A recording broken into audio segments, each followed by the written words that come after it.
Police বাহিনীকে প্রতিরোধ করবে, প্রতিহত করবে।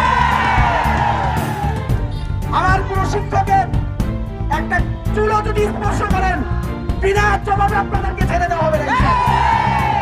আমরা এখান থেকে মিছিল সহকারে শহীদ মিনারে যাব, এখনই যাব। শহীদ মিনারে আমরা রাত্রি যাপন করব। আমরা 12টা পর্যন্ত অপেক্ষা করব আগামীকাল।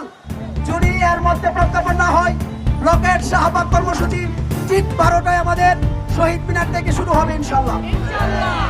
আমি সারা বাংলাদেশের শিক্ষকদেরকে অনুরোধ করব, যেহেতু কর্মবিরতি চলছে, প্রতিষ্ঠানে আপনার কোনো কাজ নাই, আপনার অধিকারের জন্য আমরা লড়াই করছি, আপনি আমাদের সহযোগিতা হবেন। সকলের উপস্থিতি আমরা শহীদ মিনারে কামনা করছি।